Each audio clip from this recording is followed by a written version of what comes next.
Hey, what's up, everybody, and welcome in. This is Take It to the Hizzy Fantasy Football, TITTH number 222. I'm your host, Justin Bruni. I have a very special guest with me today, Robbie Johnson from the Rum Boys Fantasy Network. How are we doing, sir? Happy Sunday. Welcome in. What's going on? Hey, Justin, cheers to me, cheers to you, to the whole Take It to the Hizzy crew. Dilly, dilly, let's get it. Dilly, dilly. Happy Sunday, sir. Just because we don't have football doesn't mean we can't have a good time. Am I right? Oh, absolutely. Sundays are for the boys. Sundays are for the football fans. Yes, sir. Yes, sir. Yes, sir. And we've got a lot of madness in the NFL this week. So if there's ever a time to talk football on a Sunday, I mean, this is definitely it. We've got a lot of action here. We got a lot of movement. We've got trades. We've got still, a wide open market for a lot of positions here. We got a lot to talk about. Anything big going on this week for you? Anything that you want to share that you're working on at the network? Let's see. First thing I want to shout out, not necessarily Rum Boys Fantasy Network. You guys can Google Rum Boys. Check me out. Go get Rum Boys merch. Promo code Rum Boys for free shipping on all Rum Boys products. But outside of that, March Madness is here. I get that we're here to talk about football today. We're going to get straight into that. But be sure, everyone out there, to download the Stacks app. All right. You can download the Stacks app at stacksapp.io. We have our March Madness tournament going on right now. We're giving away an autographed Glenn Rice jersey to our grand prize winner. And we're also going to be having a ton of other autographed prizes coming out for you guys as well as the tournament progresses. So make sure you guys download the Stacks app and get in on our March Madness Stackatology tournament. I love it. I love it. Get to it, guys. Go down the Stacks app. It's a lot of fun content in there. A lot of different people giving different takes. It's good stuff. I'm going to be sharing my daily picks going forward, it looks like, here in the upcoming week. Yep. So look out for those there as well. All right, let's just jump into the NFL talk here. We've got Desean Watson. It looks like he has cleared his legal issues. Looks like he's ready to hit the trade market. What are we thinking about his fantasy value going forward? What team gives him the most fantasy upside? And realistically, where do you see him actually landing, Robbie? I saw a post that he doesn't historically fit the Pittsburgh Steelers pass. I'm kidding. That was dark. That was really messed up. For real, I said it Friday night. I would love to see Tampa Bay maybe make a run for him and maybe make a push for him. Massage parlors aside, I think that would be a really good fit for him. It's kind of relative, right, to what Tampa has always done over the last couple of years. Mm-hmm. We need to hurry up and make a playoff push. All right, let's bring in Winston for a bridge. Right. Oh shit, he be super aggressive. Interceptions. Yeah, like they're always super aggressive. All right, let's go get Brady. There's rumors that we can go get him. We're gonna go for him. He's available. We're gonna go for him. I could see an organization like Tampa doing something like that. Just because of the nature of how their front office works. Mm-hmm. I could see that rebuild. They have a ton of cap room because they have so many players available. So it's just like, well, let's go get the best quarterback and leverage the use that we still have of tagging, Godwin and the, still presence of Mike Evans. So I wouldn't hate it. Exactly. And then you also have a very stellar tight end room there as well, too. Mm-hmm. And the running game, the running game is still there. That defense will create opportunities for Watson to have the ball in his head. So I really like Tampa. I've heard some people say, okay, well, maybe the Giants try and make a push for him, or Philadelphia. I don't want him in the NFC East as a Commanders fan, but sure. I also don't see Philadelphia or New York being intelligent enough to pull that move off. Like, is Sirianni as coach there?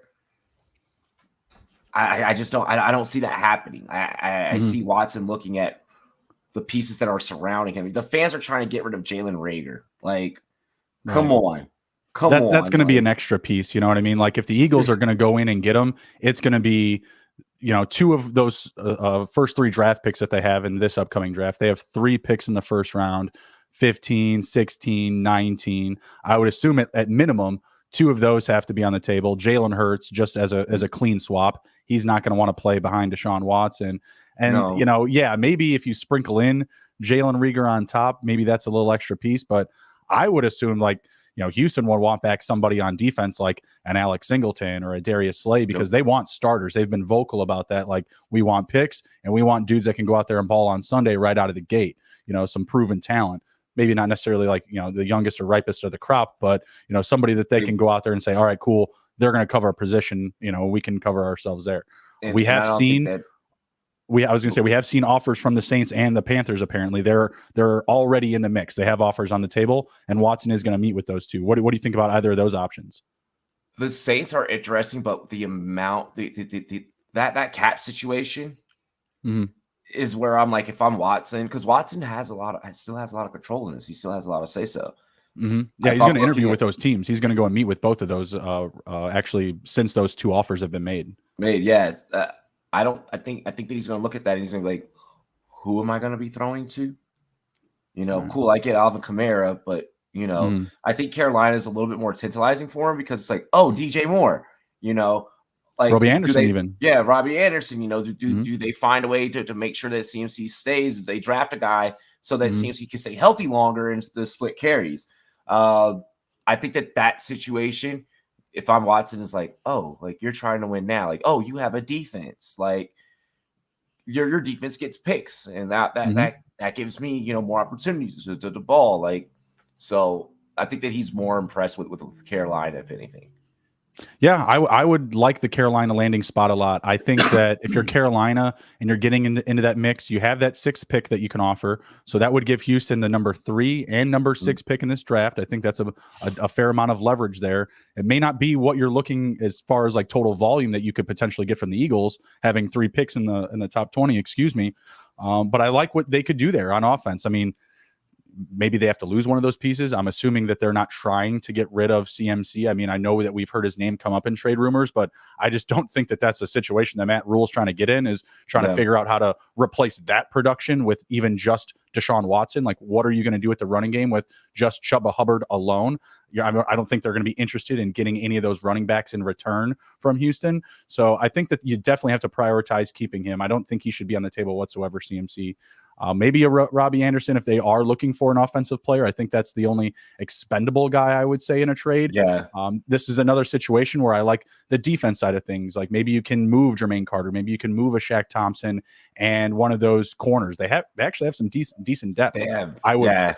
I'd like to see him keep Stephon Gilmore and J.C. Horn, but if you had to lose Gilmore in the Watson trade, I think that's like fine. Like he's only been there a year, right? Yeah.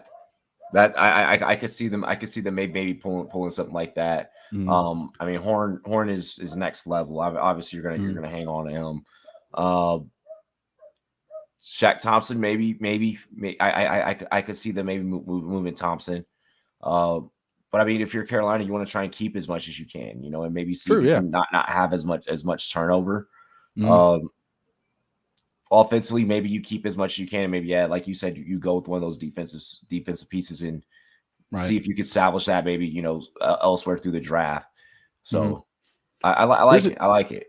There's a couple other teams that I'm going to hold off for now because we're going to get to them in upcoming conversations. But I do like the Bucks. Like that would be a great spot for fantasy, like seeing him throw to Mike Evans and Godwin. Obviously, they still have free agents potentially in Rojo and Leonard Fournette. I'm assuming that they're both going to move on. So they'd have to go and play the market at the running game. But as far as like fantasy upside, that would be absolutely amazing. I don't know necessarily what we would get out of him playing for the Eagles. I would love his fantasy upside playing alongside, CMC, a deep threat like Robbie Anderson, if that's going to be the case, or maybe they would let him go and they would bring in, one of these veterans, maybe that would be enough to attract like an Allen Robinson or something like that. Yep. We got Pat in the chat saying Watson has his say, but getting a trade done is better than him continuing to sit with Houston. Oh yeah, absolutely. And he will have his say. He's going to be able to interview these teams that are, trying to trade for him and see what their plans are for him long term. It's going to be an interesting situation. Definitely someone that you want to buy in fantasy. We still have to sit and wait for the supposed suspension talk, but it sounds like he's going to play this season because they're going to wait for like the litigation to completely play out and see what actually comes from, the actual final court proceedings, I guess. So I think he winds up playing all this season. He'll play this season. If we're dealing with the suspension, it'll be like next season. I don't even think that'll happen. I think that he'll play. I think that it's pretty much like done and over with, as far as that the legal stuff goes. But right, whatever happens, you don't want him to land in Philly. Like I think that is just atrocious for any quarterback, for any QB right now. I don't think there's a single. If you're a Philly fan, as long as Sirianni is still the coach, I don't think there's a single quarterback that can will you guys a distance. Ouch. Sorry, Nick Sirianni. I'm not leaning one way or the other on him. I was always disappointed that I didn't get enough Kenny Gainwell touches this season, but that was really my biggest knock on him. That annoyed me so much. This guy loves Boston Scott a lot. The utilization of Boston Scott annoyed the hell out of me. So a lot of the play selections with Jalen Hurts, and the utilization of his legs at the times that they would call that, it was just like, what are you doing? The ball distribution and the amount of drops between those receivers just god awful, awful. So I think if they got Watson, they would definitely re-enter the trade market for a receiver. We're going to be talking about Calvin Ridley at the end of the show, but he was a guy that the Eagles were literally about to trade for. So I would assume that they would, kind of re-enter that market and see what else is out there available for him. So, all right. But next up, we're talking Russ Wilson. Russ Wilson traded to the Broncos. We're talking some ripple effects. I'm assuming that we're both in on Russ Wilson as far as like a buy or sell candidate, right? Yeah, you're definitely. If you have Russ, you're trying to get whatever you can for him. If you don't have Russ, now is the time that I'd be trying to acquire him. Obviously, going to Denver, going to the Broncos. Yes, I'm actually going to say nice things about the Denver Broncos for once. Suburban soccer moms know you're not going to run into fucking Sierra at the King Supers. All right, dude. That is literally all that I have heard at every bar this week. Like it's, I shit you not. Do you think they're here already? They're here already. They're actually they're actually here already. And people are like in a frenzy. But no, that's cool though. That's fun, right? Like that's off-season fun for the fandom. So I can appreciate that. I think that Denver wins this trade, or did win this trade. For a lot of people that are like, but are any of those receivers better than DK or Lockett? Football's a fucking team sport. I'm sorry to tell you this. Russell Wilson will still have Albert O, who can pass and catch. Okay. He's never had a tight end before. Every time they try and give him one, they get hurt. Will Dissly, so they do get hurt a lot. Exactly. Now he's going to have a more balanced team. You're not going to sit here and tell me that Chris Carson and Rashad Penny are better than freaking Javonte and Melvin. You're not going to tell me that. You're not going to the receiving core as a whole is better. He has a 1, he has a 2, and he has a 3. And they all know how to respectively play their roles. He only had a 1 and a 2, and they were half the time, it was 50-50 on whose week it was going to be. I don't think that you're going to run into that now. I think you're going to get great ball distribution between all three of these guys. Is there going to be a 1,000-yard receiver out of the bunch? I think maybe you get one. Yeah, I agree. I don't think it's a situation like Cincinnati last year where you have like a 1,000-yard runner and 2,000-yard receivers or something like that. I don't think the offense is going to be as explosive like that. I think you would need an injury, maybe 2, for something like that to happen. But when someone asked me about that, they're like, "Oh, what did you think about this trade? Like, don't you think Tyler Lockett and DK are like better than those other guys?" And I was like, "Well, I don't think that Dwayne Eskridge is Tim Patrick. I'll tell you that much." No, fuck no. I think Tim Patrick is a big winner in this scenario because he is still like one of the more experienced guys in that wide receiver room. Obviously, Courtland Sutton's stock is up. Jerry Jeudy's stock is up. Like, you're kind of flipping the tiers where you were drafting Lockett and Metcalf with those Denver receivers. Like, you're literally just like, you're moving those 3 up and you're taking those 2 back a tier. Like, you're just kind of swapping. That's it. They all had 60% catch percentages with, and that was with Drew Lock and Teddy Roosevelt. You're getting two throws. Teddy two throws, Teddy two gloves. Now you're getting freaking Russell Wilson. Those receivers, and as amazing of a route runner as Jerry Jeudy is, Russell Wilson is coming out like a fucking king in this. He's getting his cake and eating it too, and you're giving him a running game. Come on. The AFC West needs to be scared. The AFC West is, as far as the quarterback position goes, the best division as far as quarterbacks. Carr, Herbert, Russ, and Mahomes now. I mean, it kind of begs the question, like, Russ, like, why are you trying to go somewhere so competitive? But when you look at their defense, I mean, they could potentially have like the better defense in the division. And when everyone the Chargers did just get Khalil Mack, and it sounds like Bobby Wagner's on their radar. So if those two things, well, obviously the Mack trade did happen. Still hard for me to believe as a Bears fan. But if they were to get those two guys, starting, I think they would be probably number one, actually. For those that were emotional over the Von Miller trade, Leonard Floyd is fast. That dude, that dude gets to the quarterback. That dude straight fucks. Okay, like I love Floyd at the linebacker position in Broncos orange. I think he's a great IDP piece for those of you that are playing in IDP leagues. Oh, absolutely. I think that it was a balance that happened there. If Von chooses to come back, then which is likely. It should be on the table given the status of the team now. They're in win mode now. So if you can make it happen, why not? Yeah, and he has 2 rings. Why? And he never wanted to leave Denver in the first place. Right. He's already gotten his 2. If he wants to go back and play, and he now has a quarterback that that way the defense isn't always out there, exhausting themselves. Cool. I just have to hurry up and get you the ball back, and you'll win the rest of the game. I don't have to try and win the game myself.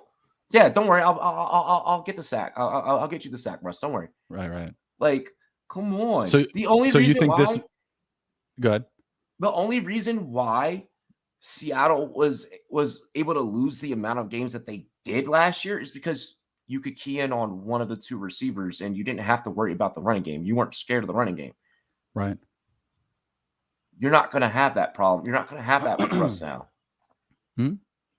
Yeah, I mean, I would assume that they're going to bring back Melvin Gordon, at least from all the chatter that we've heard. Yes. He's going to come back on a team-friendly deal.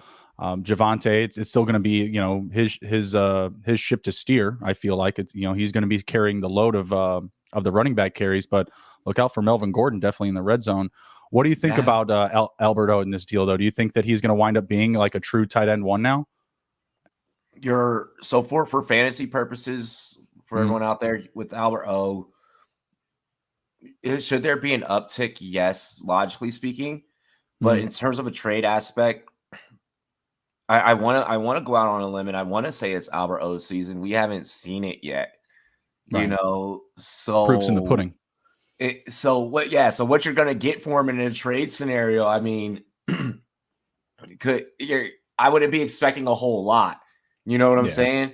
If you have Alberto, maybe it's just best that you hold him, and if he proves it for you, and if he breaks out, you look like a freaking genius. And then I was going to say, I have him in 5 of 6 teams already. So I'm literally just going to sit and hold, because in every situation, he's the 3rd or 4th guy on my roster. You know what I mean? He's not like a priority player to get into my starting lineup. I have guys ahead of him.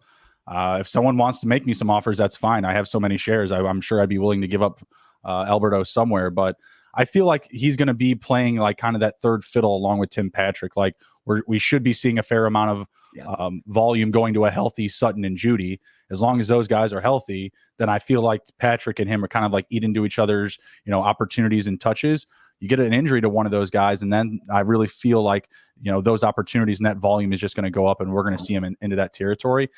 I'm honestly drafting him in like Noah Fant, pretty much like around the same territory right now, anywhere from like tight end 9 to 11. I mean, Noah Fant going to Seattle, we'll get into him here in a minute. I feel like it's a pretty unilateral move, just because someone's got to get targets there. And if you don't have a high flying quarterback, if you're just running Drew Lock and Geno Smith, then I don't know. I feel like the tight end in Seattle gets like some friendly action, some friendly production, whether it be in the middle of the field, in the red zone. You know what I mean? Like somebody's got to catch the ball. Why not Noah Fant, right? So As a dude that has partied with both Fant and Locke, I'm not surprised that those two got moved in the deal together. These two are stuck together, bro. Like Sorry, Noah Fant. these two are stuck together. And I feel bad for Fant, like, is the thing. It's like, I don't know how you got stuck to that guy. Like, I don't know if it's being best friends off the field or what. Well, what was supposed to happen, Denver originally had this concept of having a big, bulky, 12 personnel they were going to be able to run in tandem with Fant and O. And O was actually supposed to be the one because of Locke and him playing together at Mizzou in the connection they had at Mizzou. Well, when that wasn't happening and Fant started eating more, that's when Denver was like, well, what we want to happen isn't working out the way that we want. We need to like mix this up a little bit. And like Fant was kind of like, I guess, like the one in a way.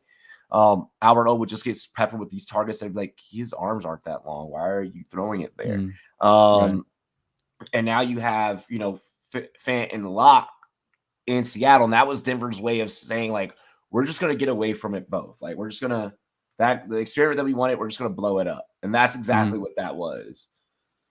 I feel bad for Fant. It's not an ideal situation. I mean, if Seattle were to get into the mix and get a quarterback, they get a playmaker, maybe they could somehow get into the Desean Watson sweepstakes. I don't believe that they're going to be able to compete in that sweepstakes, but I guess it could still be an option, right? We shouldn't rule out anything at this point. I'm buying Noah Fant and Albert O right around the same space. Like I said, between tight end 9 and 11, anywhere in that range. I'm going to get either of them at value.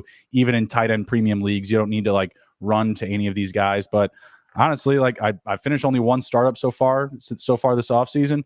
I don't think I need to draft any more Albert O. I've got enough of them. I've got them in 5 of 6 dynasty teams. So I think I'm good. Like I'm either going to be super rich or, he's just going to be buried at the bottom of my bench. So we'll see what happens there. Yeah. Really quick for those that are awaiting for the kickoff of the season for the DFS itch. Week 1, consider both of these guys as low buys. Take it from Justin and I. They will both be low buys, and you'll be able to buy up the rest of your roster in other places. Oh, definitely, especially in those early weeks for sure. What do you think about the What do you think about the quarterback situation out in Seattle, though? I just can't say firmly like, oh yeah, sure, Drew Lock, he's shown some talent out there. Oh yeah, sure, Geno Smith, he filled in well. They covered some games. Like it's not enough for me to say like either of these guys can be a starting quarterback in the league. Who's going to be a quarterback week 1? Lock, Smith, or the market? For a penny a day, you can help us a starving, poverty-stricken Seattle Seahawks franchise. So really quick, funny story. So when this news dropped, all right, I'm sitting at the local Thai spot. I'm eating Thai food, catching some noodles. Yeah, I'm thinking, right? I literally drive a minute down from the studio. I'm like, nothing's gonna happen. Like Aaron Rodgers had just had his move, right? So I'm like, nothing is gonna happen. I don't need to be in the studio right now. I can take a break for 5 minutes. Not allowed. I go meet up with my homie Angel at the Thai spot. We ordered some food. Next thing I know, I get a phone call. This is before Schefter even drops it. Excuse me. I get a phone call from one of the Rum Boys followers, one of the Rum Boys subscribers who's up in Seattle. His name is BKB. Long-term subscriber, long-term, pays his monthly membership and everything. Dude loves Rum Boys. And I get a call. He's like, "You fucker." I'm like, "What? Like, what did I do?" He was like, "I know you're not a Broncos fan, but you live in Colorado, so I have to take it out on you." He had the inside scoop or what? I guess, he knew. I guess, it came out on Seahawks radio, and he works as a mechanic. So it came out from the beat reporter on the radio before Schefter had got into it. So, I'm like, what are you talking about? And then next thing I know, like a minute into him just laying into me, like He's like, fuck the whole state of Colorado. That's Y'all your weed fault. is trash. I'm like, dude, I just report the news. I'm like, yeah. He's like, nah, man. He's like, look. He's like, check. I'm like, I'm not seeing anything. And then next thing I know, I get the notification. I'm like, I'm sorry. Best thing I can say is buy some Kleenexes, bro. I don't think don't break Seattle's your TVs. Yeah, I don't think Seattle's competing for a long. So to answer your question, I don't think Seattle's competing for a long time. And it sounds like their fan base feels exactly the same. I have not heard a Seattle Seahawks fan with conviction tweet, Insta, Snapchat, Facebook post anything about Watson coming to the 12th man. Like I said, it's not likely. I'm not saying like he's the market that's going to come in, but could you see a Teddy Roosevelt, like you mentioned, Roosevelt, a Marcus Mariota, I think Ryan Fitzpatrick is set up for a backup spot somewhere. I think it could be Seattle. Fitzpatrick. I think it could be like Mariota or like Trubisky. Like it's gonna be like one of these like type of like scenarios, like a bridge QB type of situation. Right. I think that Seattle is in a I need to figure out myself type of thing right now, like because they've been committed to Russ for so long, and the expectations have been Super Bowl, and it hasn't happened. So the release of Bobby Wagner and like I think that this team is like, you ever go through a breakup and you're like, I need to get back to loving me. It's where you have to start. It's like page one. So yeah, I think this is page one for Seattle. So well, if that includes loving yourself with Drew Lock and Geno Smith, like they haven't made it to page one. I'll just say that. Yeah, I would like Marcus Mariota. I'd like Marcus Mariota. I think he'd be a good fit to run. Like him and Locke would be, I think, counterintuitive to each other. Geno Smith, I think, is probably going to be the odd man out, but I would expect that they would bring somebody in to compete with both Locke and Geno Smith. But I don't know. Geno Smith, like he played like not the end of the world terrible, I guess is the easiest way to say it. Last year, filling in for Russ. They were losing games, but they were covering games. So, good teams win, great teams cover. What do you think of this team moving up, right? Let's say this team swapping with the Commanders. Let's say they're like, hey, we know that you need a wide receiver too. We have all this money on Lockett right now on the books. You want to take over this contract? And they go and get Malik Willis. Ooh, that would be fun. I don't know if he's still the week one starter. I mean, I feel like he would be kind of a project still, but I could definitely see him starting games down the stretch of the year, down the back half. I think all right. So I had to do one of my very, very first assignments ever, right? In 2019 I did an assignment with the NFLPA, and I had to go through like all the scouting reports for the 40 rookies that I was interviewing that year. And Drew Lock, I had to do like Drew Lock's tape was like really long, bro. Like for some reason, like his film was like great dance moves. Yeah, like a lot of dancing around at Mizzou too. Yeah, fuck that dude. But what you learned about him is that he played through adversity, and that's what made him so compelling to be drafted in the first place. I'm not seeing that same moxie from him, and that's why I think that Willis has, I feel like, just slightly better film than Locke. And I think could come in, and I think he could beat out Locke and Smith. What do you think about them at pick 9? Then I don't feel like they would pull Malik Willis up to pick 9. Oh wait, they're at 9. Fuck, that's right. I forgot all about that. So yeah, there's no sense. I mean, maybe in the second round, but I mean, I feel like there would be a really aggressive pick at 9. Yeah, and just grab him right then and there. Yeah, because I was trying to see. I was like, oh, do they have something in the back end of the first round? Because I know they got that pick from Denver. They do not. They do not have anything in the back end of the first round. So yeah, never mind. Yeah, they would just go in at 9. Damn it, my bad. I didn't even look at the draft order. Well, I mean, they could do it. I mean, I've heard Malik Willis's name at 11 to Washington to the Commanders. I don't know if that's necessarily. Well, right, exactly. I don't know if that's still on the table now that they have Wentz, but before that trade happened, those were kind of the murmurs. So I think Washington goes Garrett Wilson. I think Washington goes Garrett Wilson, bro. Oh, that would be helpful for Wentz. That would be helpful. What do we think about Bobby Wags? Got let go. I'm hearing Chargers. I'm hearing Rams. Both are great situations given the upfront pressure of Aaron Donald. And then with the Chargers now with Mack and Bosa, I mean, I guess I really don't need to look any further. It sounds like he wants revenge. Like he's like, I'm staying in this division. You might be able to get rid of me, but you ain't getting rid of me, Seattle. I'm going to be around. I'm going to be a problem for y'all. I could see the Rams, but dude, you saying the other Los Angeles, the Chargers, bro, gets me so much more excited. I would be excited about that one. And also low key, I think the Cardinals would be a good spot too. I mean, you're still staying in the division. I don't think that their group up front is as strong as say the Rams or the Chargers, but it looks like he wants to stay out west. That's going to be a thing for him. The only reason I like the Rams more is just so that he can just beat up on Seattle. That's really it. But playing alongside Kenny Murray behind Mac and Bosa, like we said, like that's a good fit. I like Arizona because Arizona is definitely trying to put something together there. Mm-hmm. What that something is, I don't exactly know. Dude, it has so many different Arizona's a fucking soap opera, bro. Like It's like, hey, we got DeAndre Hopkins, but we're gonna couple him with like veteran old ass TikToker AJ Green. I did not like that move. I mean, especially as someone that's banging the Rondell Moore drum, like that AJ Green signing was just bro. And then the Rondell Moore signing, it was like you haven't even seen what you have in Andy Isabella, who's the same size, same speed. Yeah. So now you have two of the same guys, and you're not letting the other one go. So they're a soap opera. You were talking about earlier about how, Noah Fant and Drew Lock had such a good relationship.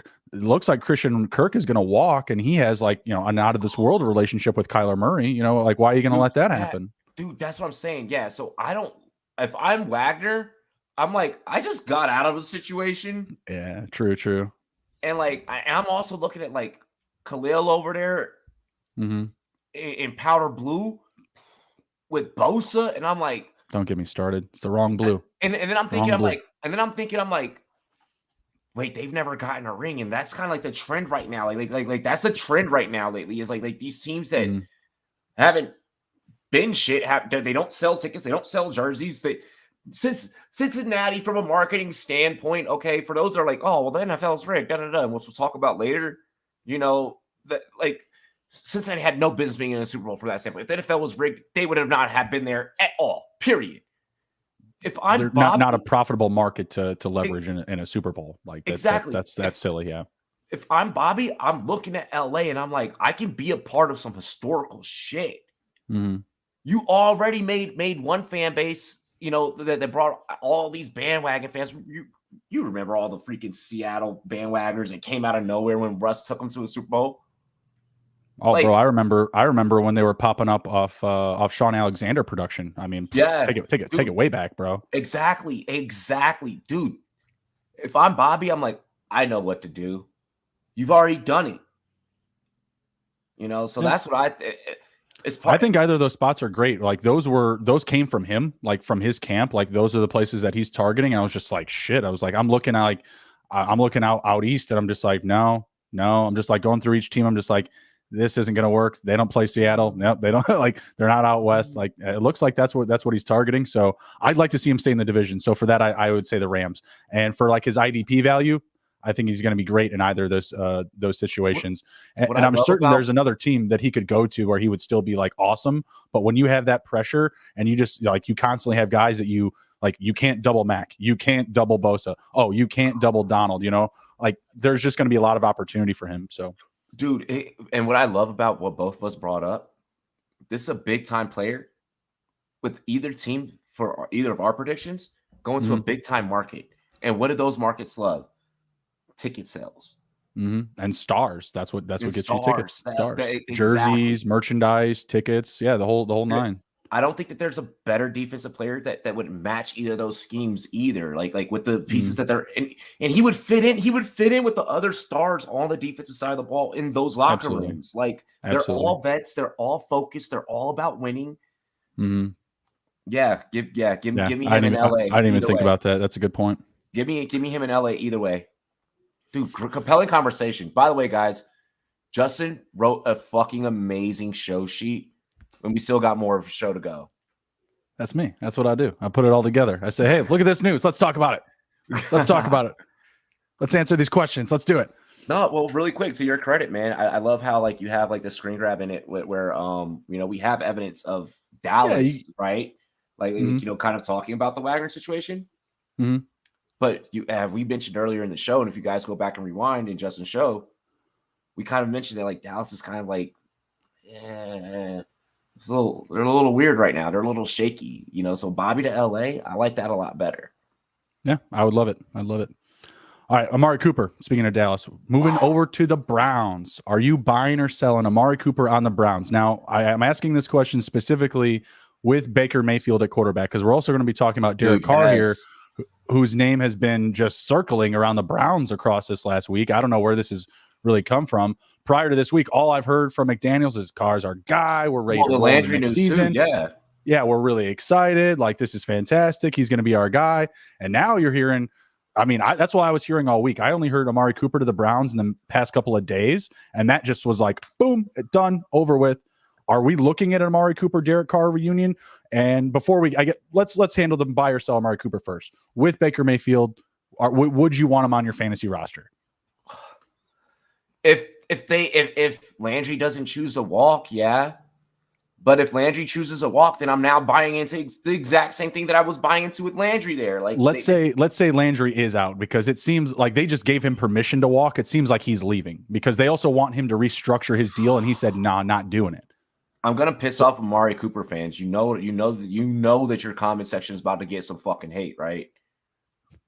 Like, all right, for those that are not Dallas fans, so those are just purely Amari Cooper fans.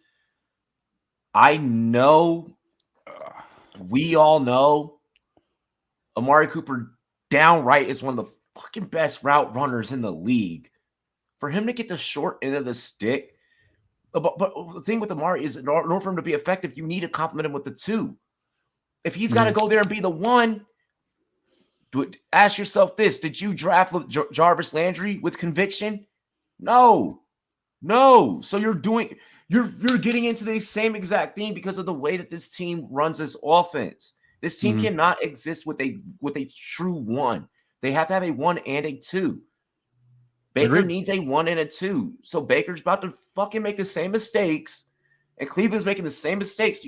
You should have never granted permission for Landry to walk. When I saw that they signed Cooper, I was like, the Browns are good again. I'm like, the Browns are going to be good. Like the Browns have a chance. And then I saw they're going to let Landry walk. And I'm like, you put yourself back into the same position. You're a rock in a hard place. You're in a pickle.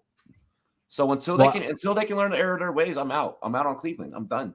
I still think with Landry walking, there's a decent market at the wide receiver position that they could still leverage or attack. But I don't believe that at the helm, Baker's the guy, period. Like, whether you have Landry and Cooper there, I'm not a Baker buyer. I don't want him in any format. I don't want him in super flex. I don't want him in single quarterback. I don't want him on my bench, third, fourth guy. I am just not a believer. If they are very serious in attacking the Derek Carr market, then by all means, go ahead. I could potentially even see, like, what if we saw like a 3-team deal between the Raiders, the Browns, and the Texans, and Desean Watson winds up getting sent to like the Raiders, Carr goes to the Browns, and then you pull in like a starter from each team. Like, you take in a starter from the Browns, you take in a starter from the Raiders, right? And then, whatever with the picks, right? Like, they both have picks that they could give up. Each team gives up a first, each team gives up a starter, and you rotate around the quarterback situation. Like, maybe that would happen. I don't think so, because 3-team deals this isn't the NBA. Let's face at the end of the day, right? I don't think my renter's insurance here covers fire in the booth. Sorry, my bad, bro. My bad. Bro, is your mic good? It's fine. Yeah, it's still here. It's not combusting just yet, but I paid extra for that feature. Because every now and again, you drop a sprinkle a little heat, on the show there. That was fire. So appreciate the positive affirmations there. That was very grateful for that.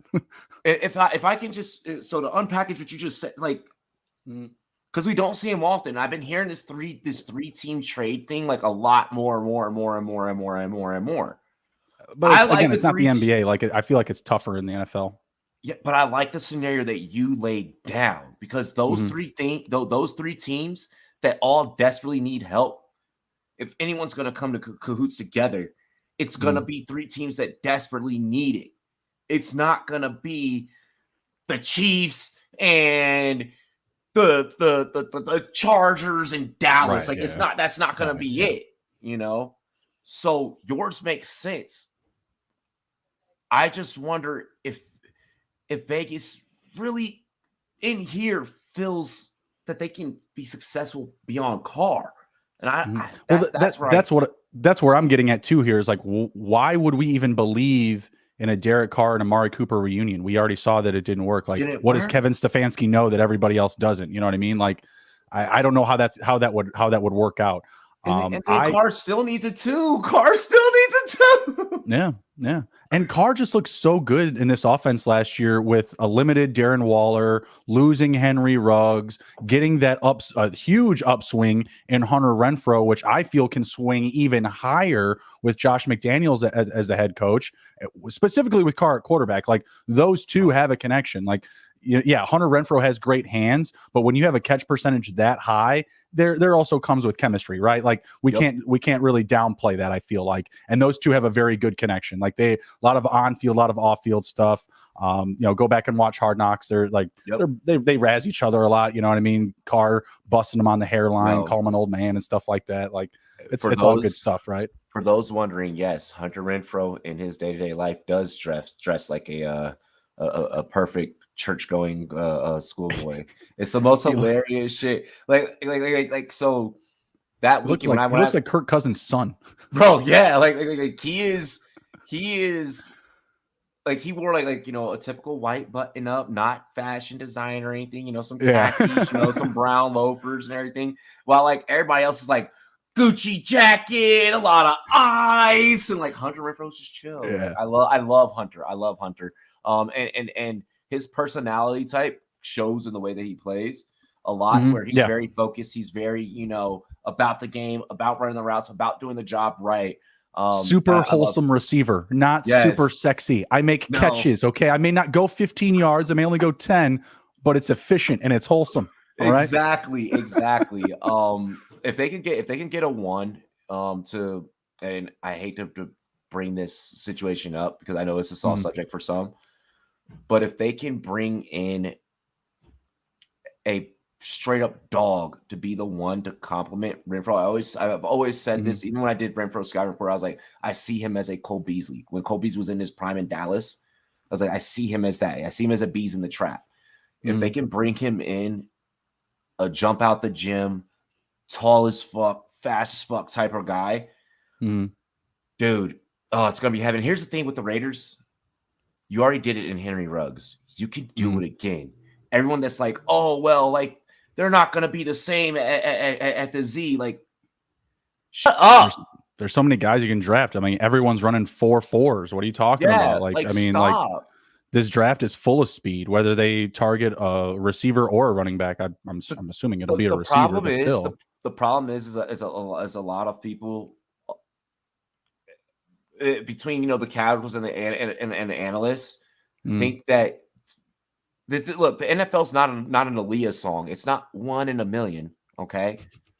Right. Like, yeah, they're 1 in a million athletes, which you can find guys. So for those that are like, they'll never be the same after. Come on, bro. There are so many guys in the draft that they'll be able to go after. I don't want to hear that noise. We got that argument. We got Pat in the chat dropping knowledge on Holland, Michigan. Everyone there is super focused by the book. Shout out Holland, Michigan. Used to go there as a kid for hockey tournaments as a child. Very, very fun stuff. Bro, yeah. Look I was like, Holland, Michigan. Thanks for dropping that, Pat. Bringing back some childish memories. Did we just connect with the chat? Like, did we just connect? Yeah, a little bit. Yeah. A little bit. Pat said he also waved back earlier when I waved to him, so I appreciate that, Pat. Always love a wave back. I love it. All right. I know you're gonna love this one, or maybe you don't. We'll see what you think here.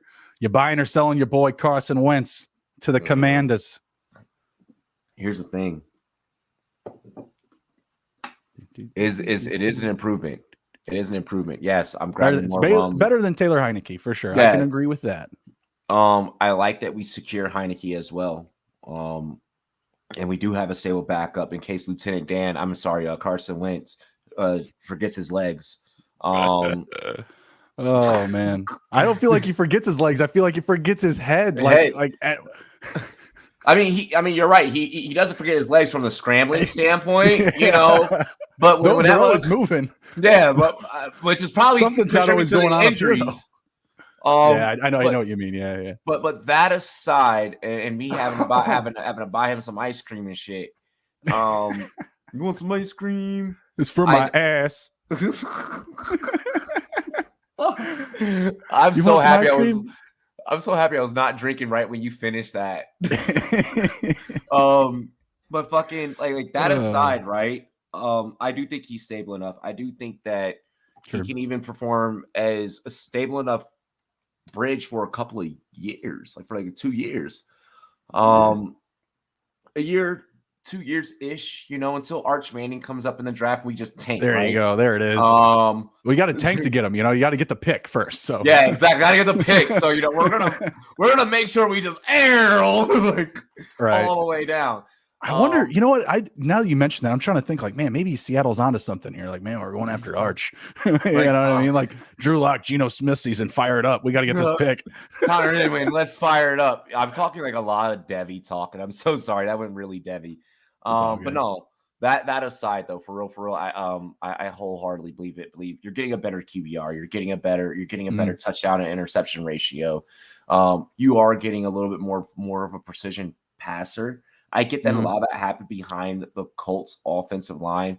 Washington's offensive line isn't that bad either. And Wentz, even prior to the injuries, now granted having a bum ass offensive line in Philadelphia contributed to the injury, he was still balling out for Philly, and he balled out well enough to where it was like, hey, Foles, just finish it off. So with that being said and with that being stated, look, the culture in Washington is about trying to get back to what we were in the 90s.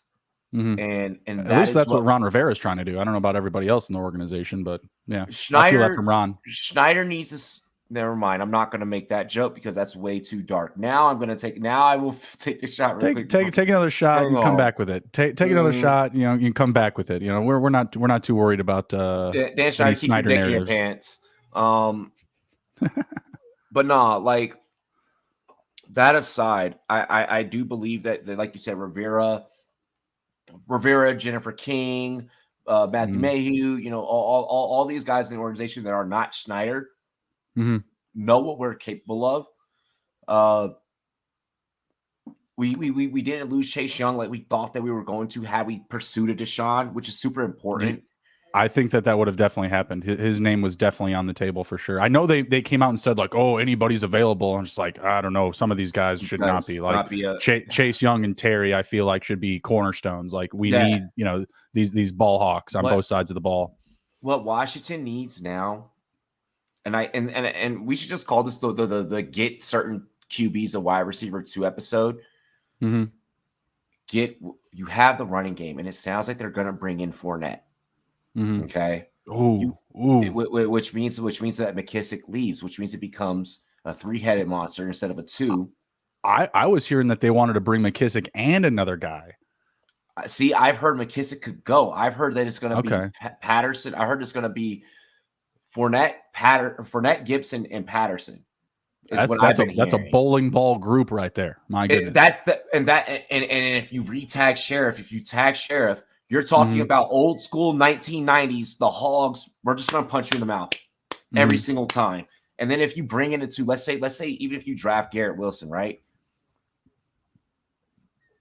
I've always been on record of saying McLaurin is this generation's future potential Rice if he can stay healthy. Because of his size. He still needs a quarterback in this modern age. Yeah, and he needs a quarterback. But because of his size, his route running ability, tell me they don't look exactly alike. Yeah, no, I could see the comp. I've always said that Jefferson could be this generation's Moss. Because look at the route running, look at it's almost identical, right? Right. So with that being said, as stated, Washington, you're trying to get back to what you can be. Wentz isn't a bad pickup. Doug Williams wasn't the greatest. First black quarterback to win the Super Bowl, greatest in that standpoint was Theismann, wasn't the greatest. You know what I'm saying? All of our historical guys weren't the greats. What they were. Didn't he wind up getting a Super Bowl MVP? Yeah. They'll like. What year was that? That was that 89 or 89?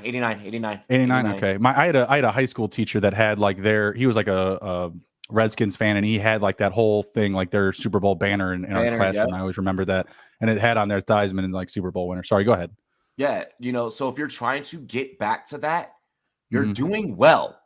And you did well with this trade. For once, you did not fat Alec when we brought in a big Albert. That shit was bad. Wasn't ideal. We brought in wasn't a great time. We've learned from that, and I think that this is the chance for us to really build something. We're right there. I think that we can land second in the East. Straight up, I'm gonna keep it true. I think second in the East. If Dallas keeps decimating the way that it is, and I think that could further happen, we're one. Dallas definitely had a better start to last season. They didn't finish the same way that they started. If they had played as well as they did in their first 7 or 8 games, I think we'd be talking about them a little bit differently. Maybe even Amari Cooper's not on the move, but division, I think where they're at right now, they're absolutely a leg up. We got to see what happens with Desean Watson. If he lands with the Eagles, I think that props them up in like a very similar space. Gallup's not a 2. Yeah, but they wouldn't be done, right? Like we would expect them to still probably go out and get another receiver, potentially the same for the football team where, I like Wentz as, I was talking about Baker where he's on a buy in any format. I will take some shares of Wentz. I'll take Wentz. I'll take him anywhere from like, because where you're going to be able to draft him, there's going to be some leagues where people completely disregard him and you can draft him as like quarterback 18 plus or more. You know what I mean? So he's QB2. Yeah. Yeah. Wentz will win someone a championship in fantasy this year. Oh, well, yeah, man, my dynasty championship that I played in, I went up against, Mac Jones and Zach Wilson with Aaron Rodgers and Matthew Stafford and still lost. So yeah, you don't need, out of this world production. You need a complete roster, right, to win a championship. But I would like Wentz, as like my third guy. Like ideally that would be the position I'd want to be in if I can get him on my bench. But if I'm stacked at other positions, I feel like I can handle, managing that secondary quarterback position on a matchup basis. What happened? I just got sent from one of our viewers on the show. When I didn't look at it when we were doing the segment. You remember the scene from Ace Ventura with Jim Carrey chasing down Mark Clayton? All of them, yes. And he chloroforms him on the track field. He was like, "This is the Commanders going after Bobby Wagner." Oh, it's fantastic. Juju Smith is trending. What's up with Juju? Whoa. Nothing. I think he's. This is really like the Chiefs. Okay. I wouldn't hate that. I wouldn't to the Chiefs. I wouldn't hate that. The trending options here are talking about him going to the Bears. I don't love that. So I'm a Bears fan. I think we can do better. Honestly, I'm drinking. No, don't say that. Please don't say that. Don't say that. Like I said, I don't want it. I'm a Bears fan, and I'm not into it. That's fine with me. I own Juju in a dynasty spot. I'd love to see him go to the Chiefs. All right, let's get back to it here. I think we're both agreeing. Like Wentz isn't like a top guy, but you can target him at value. Pretty simple there. You're with Wentz. I'd even be willing like I know that you're not a fan of Wentz. I know that you don't like him with the Commanders. Like I would be willing to like when I'm messaging someone in a trade, I'd be like, yo, here's my 3rd round pick. No, whatever. I mean, whatever you feel like you can give up, like whatever's not as valuable to you. I mean, if you're in a good position on your roster, and I mean, you're probably not trying to give up a first, but you could probably get something else back with that. You know what I mean? Yeah. Here's Tyler Boyd in a 3rd. For Wentz. Like, oh God, I'd take the Wentz side all day. I mean, just that quarterback production just is, shouldn't be undervalued in fantasy, no matter what. You know what I mean? Like when you're getting a starter. Have you seen Twitter? Well, yeah, it's wars in the streets for sure. I mean, people get freaky out there, but by all means, that's why we're here, right? I mean, is to go through those grandstands and just be like, all right, well, that's a bit of a reach, for what you're asking for. Some people, they just don't take the perspective of like all of fantasy. Like, my league is going to be different than everybody else's. Everybody else. I mean, like, yeah. like, you know, I had like an overwhelming amount of people say like, oh yeah, you won this trade. It was Joe Burrow for Patrick Mahomes, but I was swapping 2 firsts with my seconds. So I was giving up Patrick Mahomes, multiple seconds for Joe Burrow, and multiple firsts. And people, yeah. People were like, yeah, to the end of the day, we're like, oh, that's you won, slam dunk win. And then you'd have like, it's these about like the strategy, people. how the other side plays it, because the other side can win it as well. Exactly. And then you had like 20 people come in and be like, no, man, what are you doing? Like Mahomes, he's the 101 no matter what. And it's like, well, I think there's some disagreement there. Not everybody's in agreement that he's the 101 of whatever, you know? I agree. I love this fantasy space. There's so many perspectives, but that's why those of us that are That's a very nice way to say it. It's a very nice way to say it. All right. Next up, we've got a couple of free agent tight ends available: Evan Ingram or Zach Ertz. Who would you prefer to have, not knowing the landing spot, and where do you see both potentially landing, or what spots do you like for either? My fan base already knows the answer. It's Ertz all day. I fucking hate Evan Ingram. Evan recency Ingram, bias, bad taste in the mouth. Yeah, Evan Ingram is like one-ply tissue paper. It just like scratches your ass, and it's like it doesn't get it fully clean.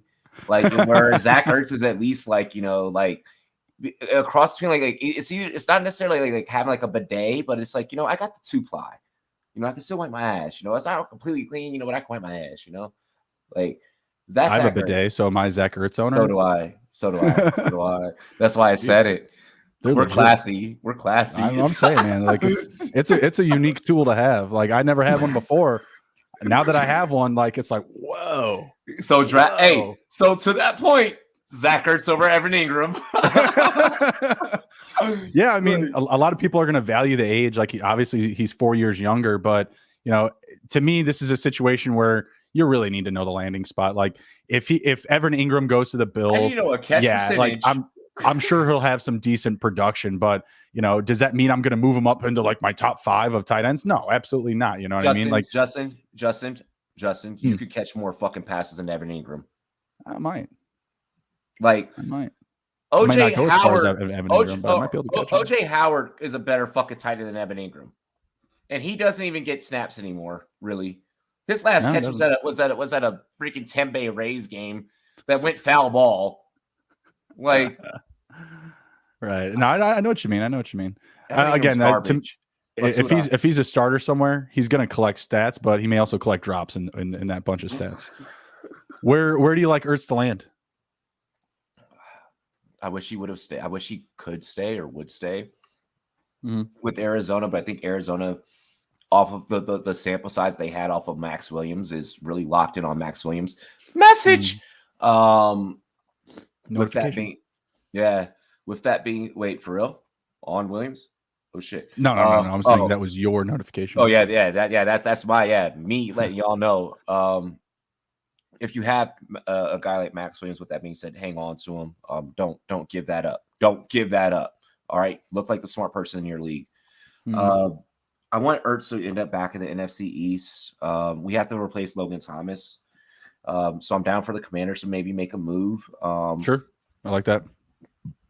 I could even see Dallas saying, "Hey, Jarwin, it's been or they waived Jarwin, I believe." Or Jarwin's already gone. Never mind. Yeah, Dallas is just getting decimated right now. So like, if you want to keep your fans, you know, maybe bringing in Zach Ertz wouldn't be a bad idea. Because Jerry loves stars. Jerry loves superstars. Jerry loves superstars, but right now they're needing it. Like, did you hear Antonio Brown say that? He said it like I think like on some podcast. Or something like that. He's like, "What about Dallas? Jerry loves stars." That's why go tell him, AB. Go get out there. Go get on Dallas. I'll buy every bit of you, buddy. Bro, if AB was on Dallas, I'd run that up. I'll take it because everyone's gonna shit on him. Everyone's gonna let him hang to the back end of your startup. Like I'll scoop him up. No problem. Thank you. With this Evan Ingram, Zach Ertz conversation though, and then even you know how we mentioned Jarwin just off the cuff like that. I want to shout out our homies over at CBS Sports. Our homies Heath Cummings. Heath, love you, bro. You've been saying, man, like, this year, tight end free agency, like it's gonna be off the rip. This is the year. And I'm really starting to see what you're saying, especially when Justin poses this question. Give me Ertz where he lands. I feel like it doesn't matter with Ertz because as long as he's like the guy, as long as he's the starter, he's that good and he knows his role. Mm. And he knows that he's that good. Like when he went to Arizona, he was playing with straight attitude, bro. Like that's why I don't want him to leave Arizona. Like I think that Kyler, it compels Arizona to have 12 personnel with Max Williams and fucking Ertz, right? And then for them to keep, I think it compels Arizona to keep as much as what they had going on last year, just keep it healthy, you know, and without AJ Green, obviously. What do you think about lucrative spots, maybe like the Titans or the Bengals? The Titans need a tight end. The Titans need a tight end bad. They haven't been shit at the tight end position since Delaney Walker. They're rolling with Anthony Firkser, who I was high on and couldn't stay healthy. Yeah, I was high on, but like super value. Like he's just super free. You know, like he's just readily available in the 20th round of your draft. You know what I mean? Yeah, you could get him for free. Yeah. If they bring in Ertz, okay, well, even still, like, is Julio gonna stay healthy enough to fucking be productive? Like, you need to solve that issue. They're talking about him being a cap casualty. He's a cat. Yeah. Oh, bro. If you have Julio in fantasy, I had a dream 3 days ago that the Titans traded AJ Brown and cut Julio Jones, and that was like the headline on my like computer in the morning. I was like, well, this is a dream. That didn't fucking happen. Like I'm not awake right now. Hell no.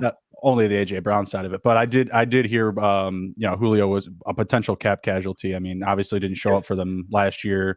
Played into his injury narrative, which obviously is unfortunate. He's getting older. I'm not sure what's going to happen there. So any extra pass catcher there would be great. If Tennessee could land him, because Tennessee is an offense that needs a tight end. Agreed. Like they watch their film. They don't. You see so many where it's like, position. Yeah. You're like Arthur Smith got a lot of usage out of Jonnu Smith. He made him look, you know, at least viable, right, in free agency. Yeah, but you know they're not getting that same type of like. But Jonnu's a different type of athlete. Jonnu's a different type of athlete, you know. Exactly. So if you give Tannehill Ertz, like you can go back to being the Titans that many of us had as a potential favorite for a Super Bowl. Tennessee's another one of those organizations where I'm like, as a betting person for futures, I'm shying away from. I'm not placing any futures money on Tennessee. Sure. Yeah, fair enough. Colts are also in play as well. A reunion with Frank Reich from Philly. They're drawing some interest from him, so I wouldn't hate that either. But we don't know what they're doing at the quarterback position, so it's tough to say like, oh yeah, for sure, that's a great fit. We don't even know who could be throwing him the ball. I have no idea who fits into the Colts system right now. It sounds like they're really into Garoppolo. I don't hate it. As an Eastern Illinois alumni, Indianapolis and EIU are not very far from each other. He's a Midwestern guy. I think the fan base would respond to him very well.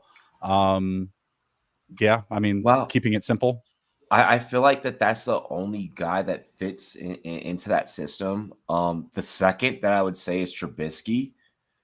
I don't know if they're ready to let it ride with Trubisky after moving on from Wentz. I don't know. Like Garoppolo, like where he's not an out of this world talent. And believe me, I am a Garoppolo stan. We graduated in the same class together. He in the morning, me in the afternoon. So yeah, I'm a follower. I'm a fan. I'm a stan. Call it what you want. He's not an out of this world quarterback, but he's gotten a team deep in the playoffs and to the Super Bowl. You know, like he's a good game manager. He knows how to play his role, and that's what's important. If I'm an NFL GM, the first question I'm always asking myself is, how can I put together a team to win? Right. Like, you want to win a Super Bowl. That's the whole thing. At the end of the day, like we want to win a Super Bowl. If it's and what GMs are good at, the fundamental principle that I've any and all GMs that I've ever met and I've ever spoken to, you know, when I fucking got to meet Ryan Lewis, like back when my grandfather got to meet him.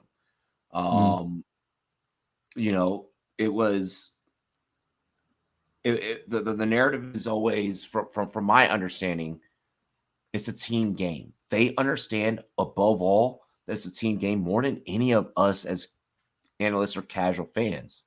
Right. Didn't the Bears make it to a fucking Super Bowl with Kyle Orton? Well, he was the quarterback for the majority of the season because Rex Grossman was hurt, and Yeah. then they put Rex Grossman in I believe in the NFC Championship game is when he came back, and he wasn't great, but they won, and then they made it to the Super Bowl up against the Colts in Miami, rainy Miami game, and Devin Hester returns the opening kick, and then the rest is history. Grossman just shits the bed. Oh yeah, Falco? oh yeah, Brad Johnson. Yeah. How many quarterbacks, no-name guys? Mm-hmm. It happens. Cat got the 49ers to a fucking Super Bowl, if you want to be honest. I mean, do we want to throw Eli Manning's hat into that ring? I mean, we can. So this whole narrative that there has to be that guy. I see right now we're about to get into Steelers QB, going after Jacoby Brissett. This is a perfect segue into that. You don't need everyone that wants to panic. Oh, well, we missed out on Desean. Oh, well, we missed out on this. Shut up. Let your team do what it has to do. Well, let's get into that then, because damn it, I'm sorry, Jacoby Brissett and Mason Rudolph, they're not Brad Johnson. They're not Eli Manning. They're not Jimmy Garoppolo. I do not believe that's a good idea. I think that Brissett's better than Rudolph. I think that Brissett's better than Rudolph. Well, I think DiNucci's better than Rudolph. So, I mean, I agree with you there. Whoa. The DiNucci, yeah. Hey, so you and I, as real fucking football fans, we could actually debate that. And, most people be like, why are they debating it? But, we could actually debate that. I like that you brought that up. Fucking Rudolph. I mean, he's bad. Though. He's Mason Rudolph is not very good. I mean, don't get me wrong. There are quarterbacks out there that could come into the Steelers organization and play well for a few games. They might be able to win you a few games. But I'm telling you right now, Mike Tomlin, if you're telling me that Jacoby Brissett and Mason Rudolph are your potential quarterbacks, you are getting your first losing season as a Steelers HC. I'm sorry. It's happening. At least Jacoby allows me the ability to run an option. I can what option to the ground to fall down? He's not mobile. Asshole. That was fucked up. He just falls down. He's like, whoa, no, hey, let me lay down a minute here. I'm about to get fucked up. Here's the thing, though. Unlike Mason, Jacoby's film is always consistent. So is Teddy Bridgewater's. Oh my god! I'll take Steady Teddy over Jacoby. I'm sorry. I'll take Marcus Mariota, who started one game in the last 2 seasons over any of those guys, hands down. Are we ready to state that on air? Are we ready to state that Pittsburgh is poverty for now? That they're what, poverty ridden? Is that what he said? Yeah, I right now at the quarterback position. Yeah, they're piss poor. They're dog poo. I mean, what the I feel so. It's not very good. Fans. I feel so bad for Steelers fans watching this show. They should be demanding more than I am. If I'm a Steelers fan and you're reading that Jacoby Brissett and Mason Rudolph are our clear-cut lead runners right now for the starting position, you've got to be shitting yourself. Fucking help me. They're just thank God it's March. That's it. Oh my God, thank goodness it's only March 13th, because by the time September rolls around, if this is really the case, these people are going to be on suicide watch. But the thing is, the Steelers fans know how to play the long game, and they will play the long game.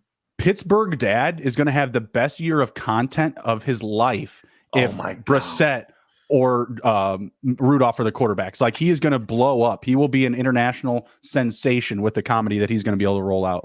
It'll be a shit show. It'll be a complete joke. I'm sorry. This season, it just alone, with all the movements and just the expectations, this is the first time where for real, the NFL is wide open.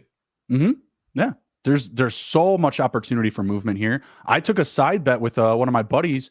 I said Marcus Mariota is going to be a week 1 starter because the quarterback market is just that wide open right now, and not NFL teams just don't have the trust or intimacy with rookie quarterbacks that people once thought. That's just not the case. They love to sit these guys and let them learn up. Bro, I know it's not on the sheet. I know that it's not on the sheet. Let it out. Is there a rookie in this class that you're trusting week 1? No, I mean, Malik Willis looks like the most raw talent that there is. And at best, I see him on a team where he's being in a bridge situation where maybe he has upside to start the back end of the year. Maybe I mean, maybe Desmond Ridder, he gets in on an injury opportunity. Maybe Pickett gets in on an injury opportunity. I mean, that's where I see those things happening, is these guys getting a shot once someone goes down, once someone isn't holding their own in a competitive situation.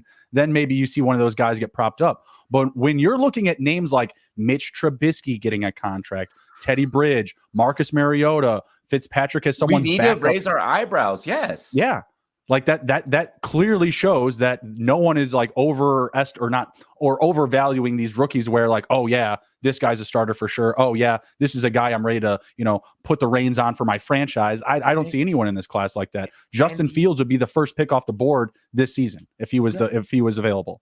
And that's the thing. And these are the conversations that need to be being had, because from an analytical standpoint, it is our job to prevent some of those mistakes when guys head into these fancy drafts, or when guys head on to DraftKings or Maximum Bet or Caesars or whatever the case, wherever, we're not sponsoring anyone. We were not paid to just say that, but these are conversations that people need to be having. And yes, that was a great segue. I promise you, I'm not looking at the show sheet. Segue. You mentioned a sports book. We're going to talk about some sports books. Because Calvin Ridley, he got a little bit familiar with the sports books. He said he doesn't have a gambling problem. He only bet $1,500. Which is not a gambling problem. I've never bet $15 and lost 110. You know what I mean? Like, this dude bets $1,500, loses 11 million. Like, I did not love the news of hearing that he was suspended, by the way. I was live with Front Yard Fantasy on Monday, and we were doing a mock draft for like a startup, right? And the news literally crashed Sleeper. It crashed Sleeper. So we were just forced right into a discussion like, all right, we're talking Calvin Ridley right now because we can't even draft, right? The whole situation's messed up. But what I want to lead off with is, what do you think about the level of the suspension? He's losing an entire year for betting on his team to win when he wasn't in the game. Obviously, rules are rules. NFL players, they're not allowed to bet on NFL games, period. But given the details, what do you think of the level of suspension? What do you think of the level of punishment? Does it meet the crime? No. All right. I'm going to be honest. Well, that's why you're here. For the topics that we discussed today, like, I'm probably the best panelist you probably could have brought on it for a lot of these topics. It was a big week of chaos. So yeah, absolutely. You definitely fit all criteria. Yeah. Bring in the most chaotic person in the industry. I love it. So with this being said and being stated, don't smoke weed. Don't bet when you are not in pads and are not at practice and not involving and are affecting the game. But feel free to go in and commit a DV. Fuck you, NFL. Like, and I mean that in the most respectful and kindest way possible. With all due respect, go fuck yourself. Go fuck yourself. Because here's the thing: the message. I said with all due respect. Yeah, like with the message that you're sending with this. Mm-hmm. We just had a owner. Let me get my microphone here. A fucking owner, okay? Be accused of paying a coach off to throw games. Incentivizing. Like, hey, here's a friendly bonus. Taking the L. You got it, coach. 0-7 coming right up, buddy. Exactly. and we're going at the player who was not suited, who was not in play. No. I could understand if he went on fucking Prize Picks and was like, I'm projected at 5.5 catches, which is Calvin Ridley's average. Mm-hmm. I'm projected at 5.5. Oh, I'm going to drop this one. And I'm going to put the money on the under. I could get it if you found no substantial evidence. The evidence makes the situation worse, I feel like, for the NFL. Because my first impression of this was like, because like my thought breakdown of this, like, right? Like, okay, hey guys, guess what? Calvin Ridley is suspended. And I'm like, I'm literally on air going like, trying to pick up my jaw because I traded Chris Godwin and a first for Calvin Ridley last season. Okay. I'm a Calvin Ridley stan. I'm a Calvin Ridley man. I love Ridley. I'm a fan. I love the whatever. Ridley family. The Ridley family is so awesome. If you ever get a chance to meet the family, bro, do it, dude. Hey, I certainly will. I would love to go gambling with Calvin Ridley. He's got nothing to do for the next year. I would love to get him on the show and talk some picks. You know what I mean? Like, what do you think about this week's action? You know what I'm saying? Like, you can bet on this shit now. You're not an employee of this year. Probably can't still, but yeah, I would. Shit, I'd love to hang out with the Ridleys. You know, but my initial thought is like, oh my god. He bailed with a mental health break and then bet on his team to lose. Like that was my like initial like reaction to my head. I'm like, oh my god, he's pulling some Pete Rose shit. He's trying to finagle the system because fuck the Birds. And it was the furthest thing from Pete Rose. It was the furthest thing. He was just simply bet on his own team to win. I was like, there's no advantage here whatsoever. There's no insider information that he took. Aren't winning anytime soon. Exactly. It's just like, bro, like I don't bet on the Birds to win. Like, what are you doing, Calvin? Really? First off, don't bet on your own team. I mean, I don't know. I feel like it's a bit much. Justin, but go ahead. Do you know what his mistake was? He did it himself. You just have one of your friends or family members do it. Bro. He ain't watched to the Hizzy. That's true. That's true. I did mention that a few times. I was like, man, you know, you shouldn't be betting on Atlanta. But to be fair, the only time I bet on Atlanta last season, listen to this shit. They were up, I think they're up 3. It was like 14 to 10. I think so I know 4. what game you're about to talk about. 14 to 10. They had plus 17 on the spread live. Up against 4 Carolina? points. No. Tampa Bay.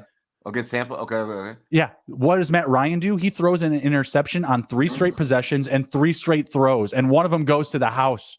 That's plus 17 live with a 4-point lead. That's a 21-point swing. I'm like, oh, the Super Bowl can't happen again. That's your fault. Tom can't do it again. He does. Hey, he does. Hold on. That's your fault. Hey. That's my fault. Yeah, that's my fault. Yeah. So for those that don't know, like the way that Justin and I became friends is through like betting. Like I found his content. I found Justin's content because I was looking for other cats that are out there like doing what I do. Like you know, I don't just do fantasy. I'm very big into betting. And bro, you sound like me right now, man. And I'm sorry. Because we both did that. Like we both were gotta take L's. Yeah, you got a job. Is that the only way to win is to lose? That's the only way you learn a lesson. So what week? By the way, what week was that? I don't remember. I'd have to pull it up, but it was 3 straight possessions, 3 straight throws. So he'd get the ball back, it started with interception, get the ball back, next throwing attempt, interception, get the ball back, next throwing attempt, interception, and one of those went for a touchdown. Did you stop? And two of them went to the same guy. Did you stop playing the Birds when that happened? Didn't bet on him again. Didn't bet him on again all season. That's the point that I'm trying to make. Yep, that's the only time I bet on. Only time I bet on them this season. I was like, oh wow, they got a nice little lead. I mean, even if they lose this game, they're not gonna lose by 17 up 4. Come on now, 21-point swing. No way. No, it happens. It happens. But back with Ridley, you know, and just like the future of the NFL and gambling, like gambling has such a strong presence.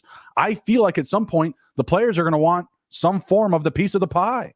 They're going to want theirs, and they may get to a point where they say like, hey, we want to be able to gamble on these games because people are making millions off of us. And you know what? Some of us aren't making as much as these people are making. I mean, obviously people are losing a lot as well. I feel like, all right. So the fact that as long as you are gambling on a game that you're not impacting, okay, or you have no, but that does not to say that you can't text somebody or whatever the case. Mm-hmm. Oh yeah, Calvin really texting Justin Jefferson. Oh hey, what's going on with your with the attack this week? How's Dalvin's health? I mean, he's got questionable listed on his name right here. So here's my thing, okay.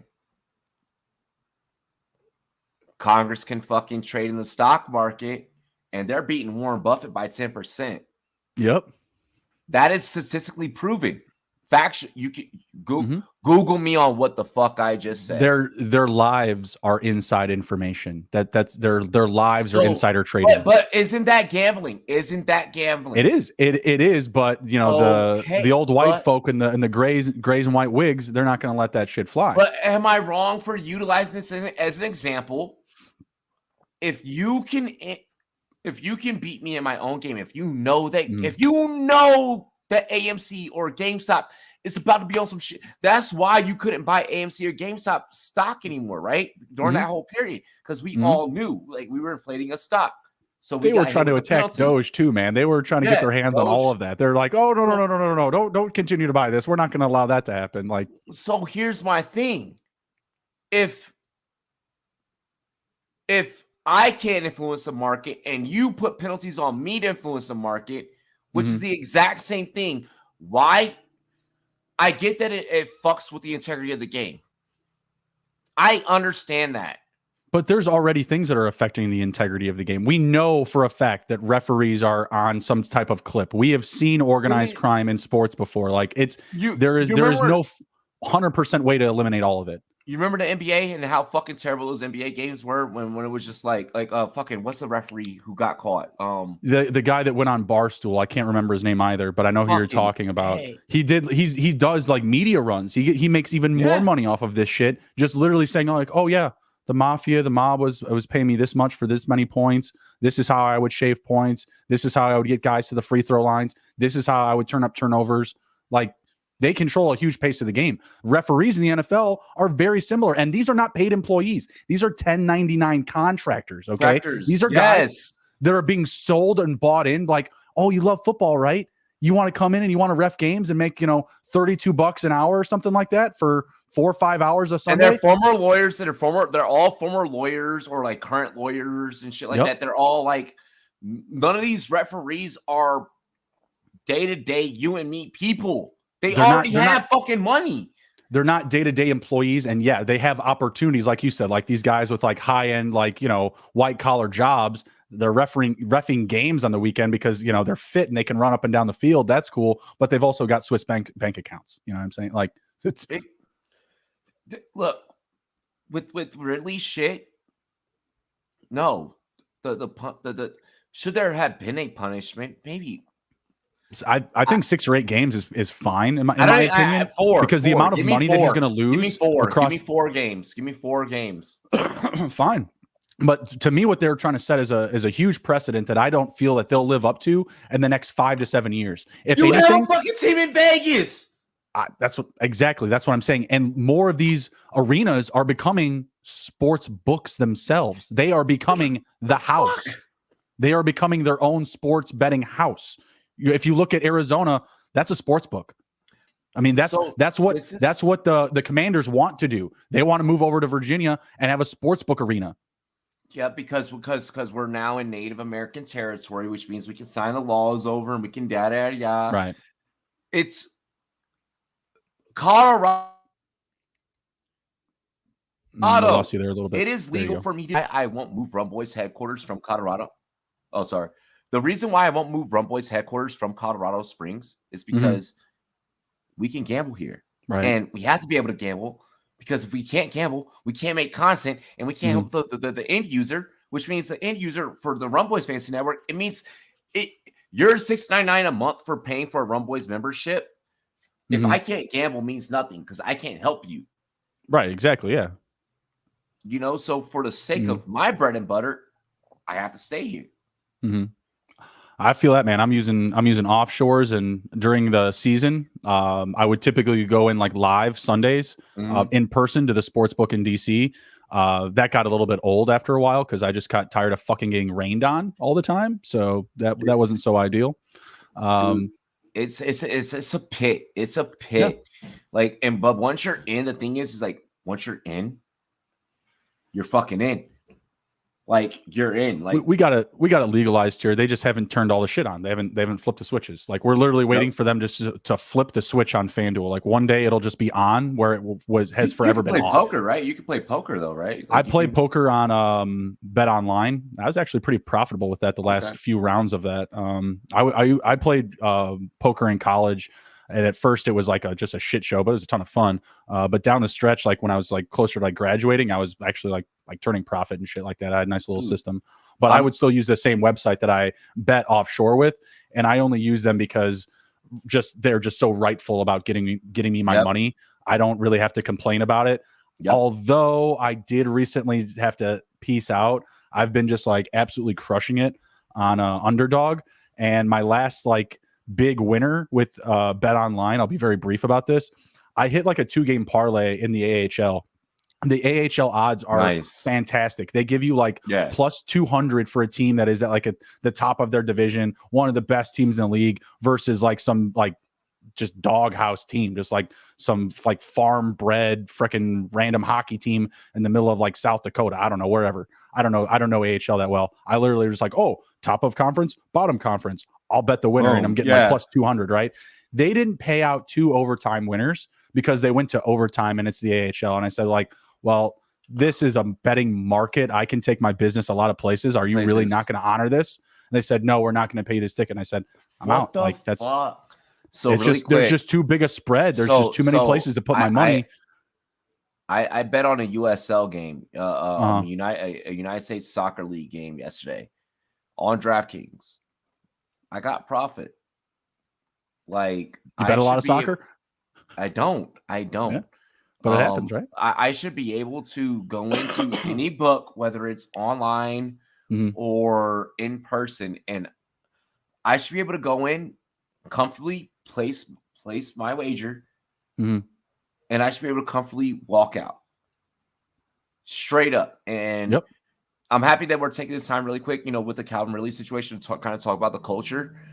I've seen guys in person, when they're cashed out and they're like, yo, I just hit big. Can I get security to help me? And they don't get security.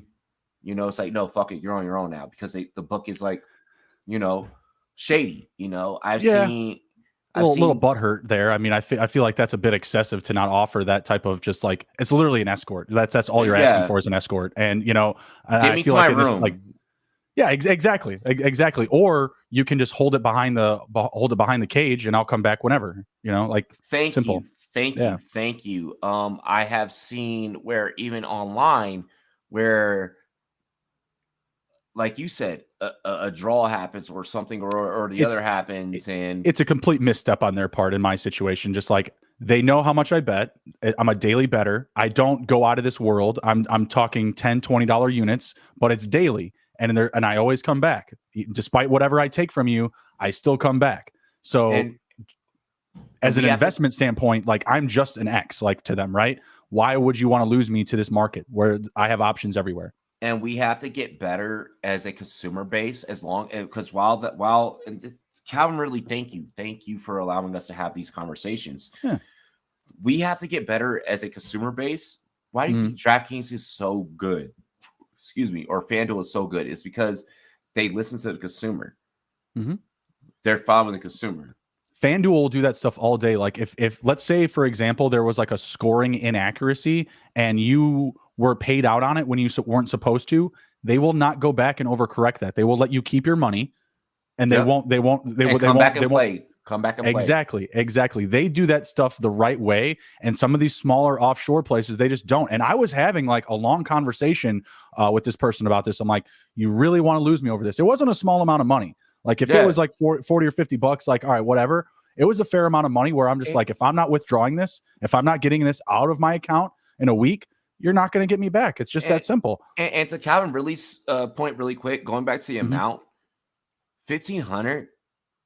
It's not if you're really gonna try and say that this is a gambling problem over 1,500, suck my dick. Well, I'm a small fish. I'm a small fish, and 1,500 is probably like 6 to 8 months out of the year. That commentary is coming from a very uneducated group in the football world. Not everybody's on board with gambling. I've actually invited guests on before, like, hey, love your content, love the stuff that you're doing at a regularity, would love to have you on. What do you guys talk about? What do you discuss? I'm like, gambling. We're talking about the picks, how we use these lines to get better, advice for fantasy. Like, you look at this guy's number, 5.5 catches. Well, I'm looking at another option to start this week at 7.5. maybe we use that information. Oh, I don't get into that. I don't think gambling is appropriate in sports, and I don't feel like it would be positive ROI. When we're talking fantasy, when we're talking fantasy, if you are not looking at the lines at the same time, you're doing yourself a disservice. There's people that don't. There's people that don't look at weather either. I mean, you know what I mean? Like, there's a lot of shit that people look at. That's insane. If you're not looking at weather, you're psychotic. Now you're really psychotic. I think a lot of casual fans, man, they get pumped on Sundays, just like we do, right? They get very excited. Maybe they're not getting on a show producing content, but they're getting fired up. They're getting stuff ready in the kitchen, and they go, they got Matthew Berry on in the living room. You know what I mean? We're getting pumped. We got some good commentary. I love Matthew. Yeah, but Matthew's going to tell you the same thing, though. Matthew's going to be like, yo, you need to be doing your research. That's true. He is. And he may even be indicative of the weather at times, right? But that's what I'm saying. Like, there's obviously more casual fans and there's more serious fans. And I feel like the uneducated football fan that is, keep gambling away from the game, keep it away from me. It's just like, well, you're in the past. You're not looking towards the future. You know what I mean? Look, you're probably also mad about all the penalties on defense and crazy stuff like that. This is what it is. We're in this world now, and we have to respect the world and the atmosphere that we're in now. Like, the conversation we're having right now during the offseason, this is important. This is a clip within itself because it's a podcast within itself. This is perfect for YouTube Short. Ladies and gentlemen, everything that Justin and I are saying, there's points to the other side. There's points to the side that we're saying. I'm going to let you know straight up on my channel. I'm not even trying to like plug myself. I'm literally not trying to do that right now. People are paying for the analysis because I'm bringing on guys like Justin, and Justin's he's a sharp. Justin's a fucking sharp. I've met a lot of sharps. Justin's a sharp. And I'm bringing on people like Justin. I'm bringing on the St. Pats. I'm bringing on, the Drop the Mics. And I'm bringing on people that are out here testing waters and fucking with shit and are knowing what's happening and are paying attention to the trends. I no longer have to worry about what's trending on Twitter. What's trending on the lines, that's keeping me more up to date. Yep. Yeah, absolutely. Because those people are in the know. Like, those are the smartest people in sports, are people that are working for sports books and making you buy numbers. Like, when you're like, oh, wow, I really like this line. The Chargers versus the Raiders this week. Like, I just absolutely cannot believe that they will not cover 4 points up against this shithouse Raiders team. And then the Raiders, keep it within a field goal. You know what I mean? Or whatever. Like, they're doing their job. Those are the brightest minds in sports. The names that you have no idea who they are, and they're getting a handsome salary, turning over, dollar over dollar for the sports books. Those are the brightest minds in sports. People not on the airwaves. By the way, I love that for your channel, you have taken the approach of, I am going to cover as many different sports and as many different picks and things of that nature. You're what our community, not just the fantasy community, but you're what our gambling community needs. Because we're on the precipice of something great as a community, and we can really build something as a community. And you're really at the forefront of that. So I want to say that on air, on your show, in front of the camera. Like, I want to, no, for real, Justin's a real one. I followed some of his advice.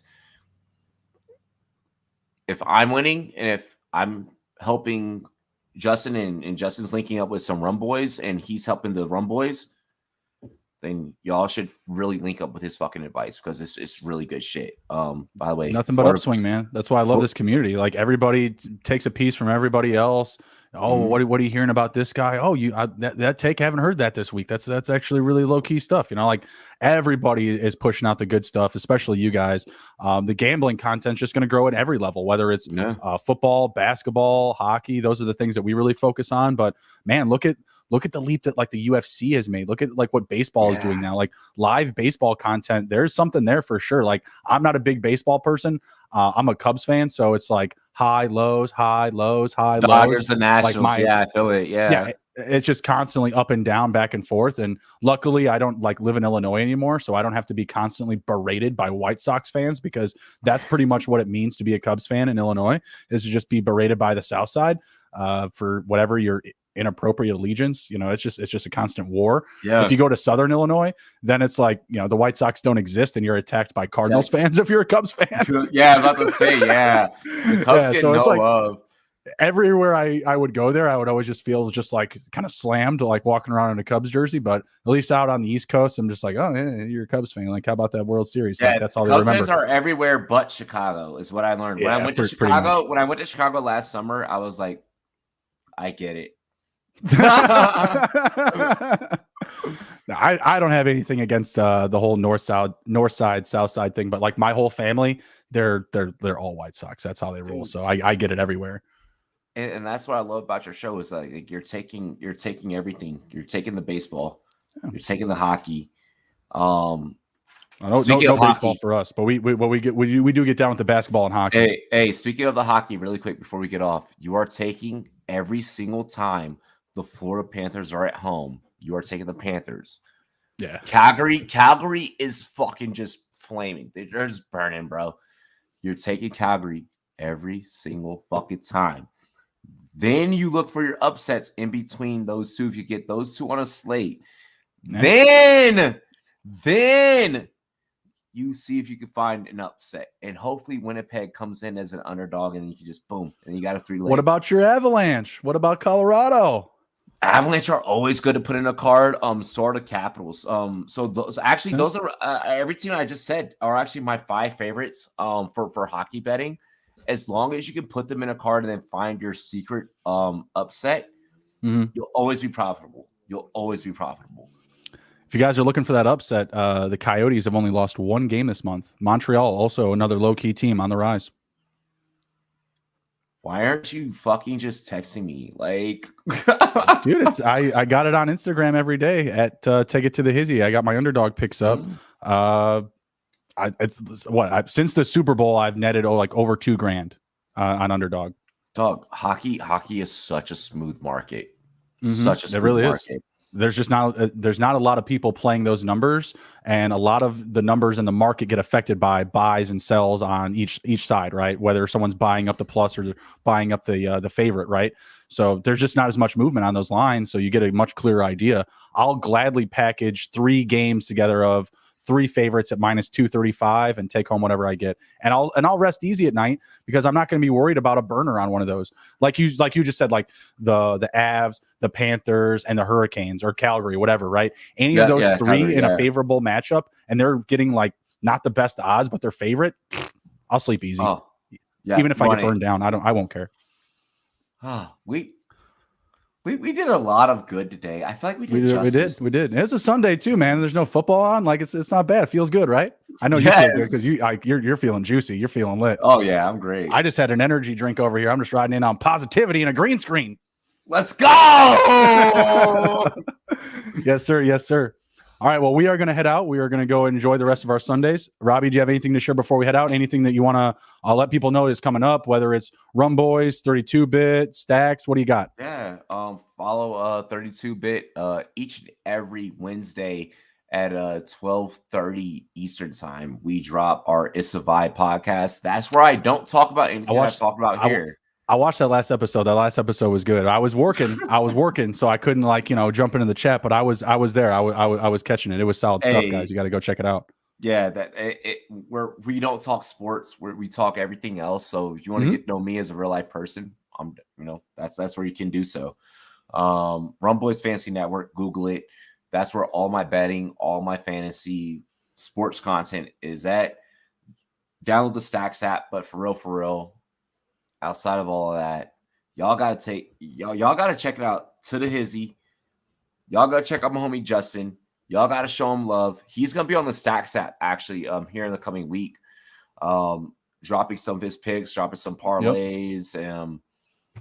I really need you guys to tune in. We're here to help you win. And if you have a gambling problem, 1-800-GAMBLER. That's it. I have to say it because I know. I have to say it because we're on a gambling. Like we talked about gambling, so I have to say it. If I don't say it, then it's not legal. So yeah, I had a read up once for it, and it's just like, man, no one gives a shit about this. No one gives a shit. I mean, it's really tough. I mean, if I get an official sponsorship, if this becomes a show of good old FanDuel someday, then we'll get it out there. We'll I'm get a just live read making going forward for sure. Look, Hey, I'm I love covering the my ass responsibility. and your ass. Yeah. Yeah. Hey, Look, 1-800-Gambler. If you have a problem, we're good. I love it. You got to be responsible with it. I respect it. I'm not calling right. that line. We're gonna head out. Robbie, appreciate you joining in, sir. Been a great one, a long one, but a good one. Everybody, take care. Be well. Be good. And if you can't be good at it. We will see you. Hizzy Out.